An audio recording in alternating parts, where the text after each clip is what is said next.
everyone, welcome back to the economics discussion and the topic for today's discussion is the Russian Revolution.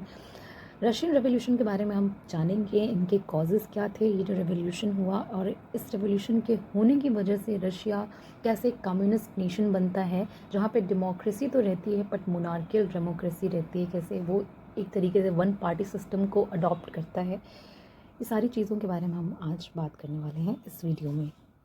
तो शुरू करते हैं video को। तो रशियन रेवोल्यूशन का जो टाइम पीरियड है वो है 1917 से लेके 1921 तक। सो ऑलमोस्ट 4 ईयर तक ये रेवोल्यूशन चलता है। अब थोड़ा सा हम बैकग्राउंड समझते हैं। तो रशिया जो है वो एक काफ़ी ही बैकवर्ड कंट्री थी कई सारे रिस्पेक्ट्स में, यानी कि उसने मॉडर्नाइजेशन को या बहुत ज़्यादा इंडस्ट्रियलाइजेशन को, ट्रेड को, जो जिस तरीके से जो मॉडल यूरोप में काम कर रहा था उस टाइम पे, उतना यहाँ पे क्या कहते हैं, आपको मेनली एग्रीकल्चर ही देखने को मिलता है। बहुत ज़्यादा मॉडर्नाइज इकोनॉमी नहीं थी रशिया की, तो काफ़ी बैकवर्ड कंट्री थी। और बट इट डजंट मीन कि ये प्रॉस्परस नहीं थी, प्रॉस्परस थी बट बैकवर्ड कंट्री थी, राइट। इसके बाद to a great extent this was so due to the tsarist autocracy. अब ये क्यों था, ये कंट्री जो है इनकी बैकवर्ड इसलिए थी क्योंकि यहाँ पे ज़ार हैं, जो किंग हैं, उसकी ऑटोक्रेसी चलती थी, यानी कि जो किंग ने डिसाइड किया या जिस तरीके से किंग चलाना चाहता है देश को, वो वैसे ही रन करेगा। खैर उस टाइम पे देश नहीं बना था रशिया, बट रशियन किंगडम जो है वो ज़ार की ऑटोक्रेसी के हिसाब से चलता था। The Russian jars were despotic, ये काफ़ी मनमानी करते थे, अपने हिसाब से रहते थे और इनको जो लोग इनके खिलाफ चाहते थे उनको वो हटा दिया करते थे पोजीशन से। इनकी गवर्नमेंट भी काफ़ी वीक थी और ये जो ज़ार थे इनको सबसे ज़्यादा सपोर्ट इनके नोबल्स या चर्च के जो प्रीस्ट होते थे उनसे मिलता था, और इन रिटर्न ज़ार जो है वो अपना सपोर्ट या उन्हें भी बेनिफिट दिया करते थे, नोबल्स को और चर्च के जो प्रीस्ट होते थे। इसके बाद होता ये है कि कई लार्ज नंबर ऑफ फेमाइंस देखने को, भुखमरी देखने को हमें मिलती है इन द 18th सेंचुरी, यानी कि जो ये 1900 का टाइम है, इस टाइम पे काफ़ी सारी आपको फेमाइन की सिचुएशन देखने को मिलेगी। The early 19th century cost great suffering to the poor peasants. अब जिसकी वजह से क्या होता है, जब भुखमरी आती है यानी कि पीजेंट्स की फसलें खराब हो रही होती हैं, तो जो पुअर पेजेंट्स होते हैं, जो किसान होते हैं, इनका जो सफरिंग है वो सबसे ज़्यादा आपको देखने को यहाँ पे मिलेगा। The lot of serves were pitiable. तो सर्व यानी कि जो पेजेंट्स के अंडर काम कर रहे होते हैं, जो उनको सर्व कर रहे होते हैं, उनकी भी कंडीशन यहाँ पे काफ़ी दयनीय रहती है। With exception of Alexander first and Alexander second, the rest of them were known for their cruelty and operation. तो इनके पहले जो अभी ज़ार चल रहे हैं, उनके पहले अलेक्जेंडर 1 एंड अलेक्जेंडर 2 रशिया के जो ज़ार थे, ये एक एक्सेप्शन है क्योंकि इनके टाइम पे इतनी क्रूएलिटी, इतना ऑपरेशन नहीं हो रहा था जितना ये 1900 के टाइम पे आपको देखने को मिलेगा। All rights were denied to common people, किसी भी तरीके के कोई अधिकार नहीं थे कॉमन लोगों के। So therefore they had no alternative rather then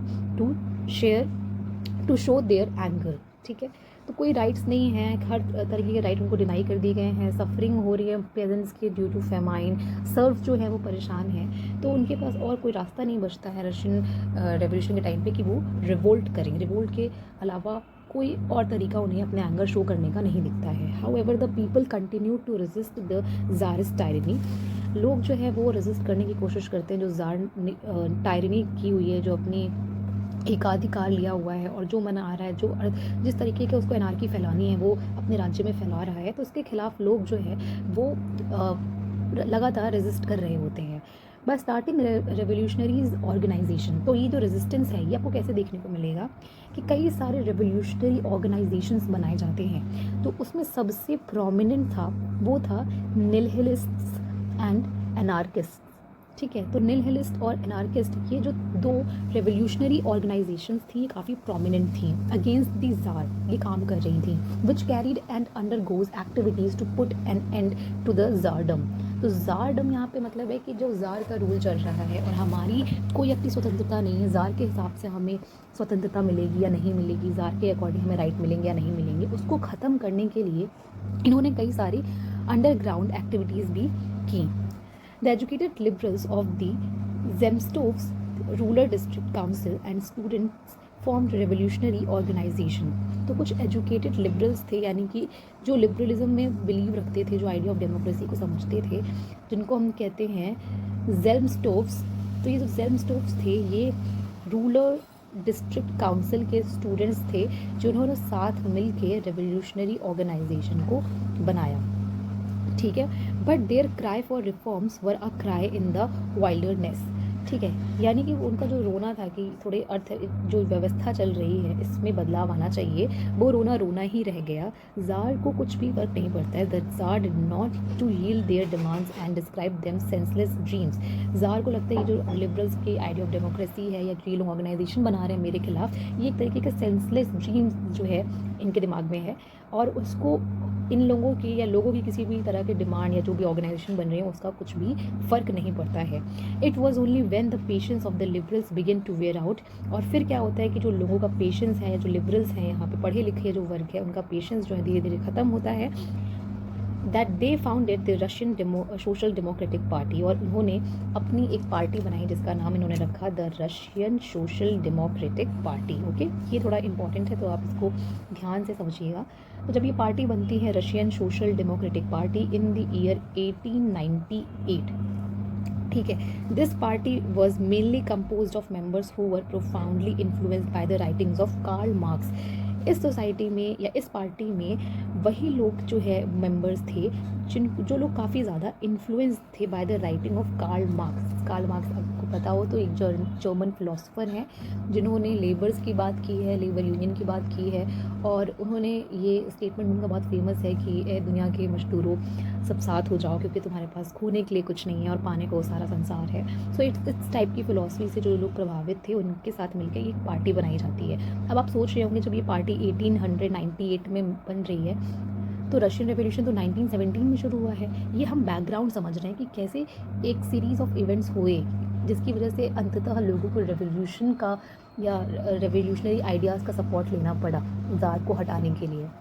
क्या वो कॉजेज़ थे जो बिल्डअप हो रहे थे लोगों के दिमाग में जिसकी वजह से फाइनली एक बड़ा सा रेवोल्यूशन हमको देखने को मिलता है। तो हम ये शुरुआती चीज़ों के बारे में पढ़ रहे हैं, समझ रहे हैं। तो इस तरीके से 1898 में ये पार्टी बनती है।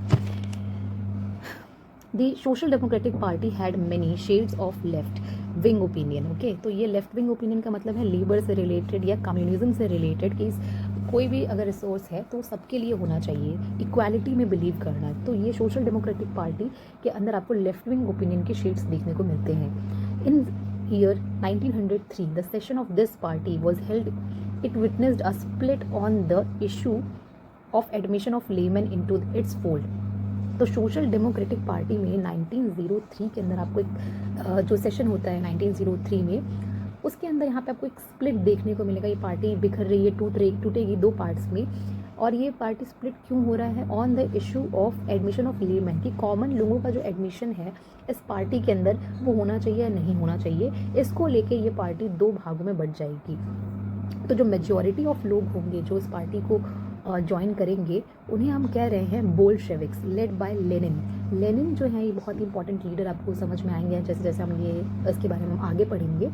तो लेनिन जो है वो लीड कर रहे हैं बोल्शेविक्स को, ठीक है, जो कि मेजॉरिटी में है, वर अग्रेसिव, और ये काफ़ी अग्रेसिव आइडियोलॉजी को फॉलो करते हैं कि अगर सीधे काम से या बात से बात ना बने तो हमें फाइट करनी चाहिए। They advocated that party should admit only the most devoted workers.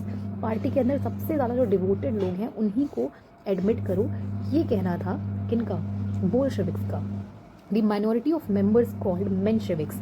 अब जो लोग माइनॉरिटी में हैं उन्हें कहा जाता था Mensheviks. Insisted that the admission should be given to all those members who wished to join the party. इनका कहना था कि हमें सबको पार्टी में ज्वाइन करना चाहिए, जिसका भी मन है पार्टी को ज्वाइन करने का। यहाँ पे मोस्ट डिवोटेड लोगों की ज़रूरत नहीं है, जिसको भी मन है वो आके ज्वाइन कर सकता है। तो जो माइनॉरिटी का ग्रुप है उसे हम मेंशेविक्स कह रहे हैं, और जो मेजॉरिटी का ग्रुप है उसे हम बोल्शेविक्स कह रहे हैं। Bolsheviks was led by Lenin. तो अभी जो दो ग्रुप्स हैं Bolsheviks and Mensheviks got formally separated in 1911।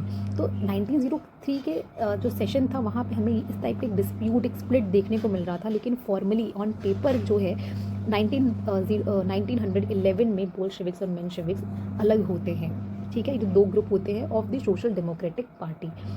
In the year 1907, the Social Democratic Party held its sessions wherein Lenin carried out his program and prepared the Russian workers for the impending revolution.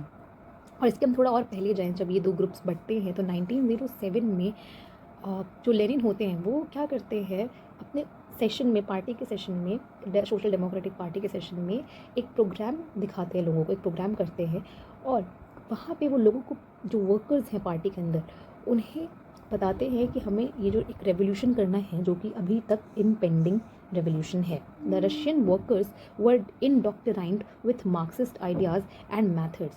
और जो Russian workers थे उस party के अंदर वो काफ़ी ज़्यादा ग्रसित थे मार्क्स के आइडियाज़ से और मार्क्स के बताए हुए मैथड से कि जिनको अपनाना चाहिए for a revolution and for to change the regime. ठीक है. So that is it for this video. This is the introduction part, and I'll make second part of the Russian Revolution where we will go into the depth how a series of events happened and how Russia finally achieved how Russia finally became an communist nation. Thank you very much.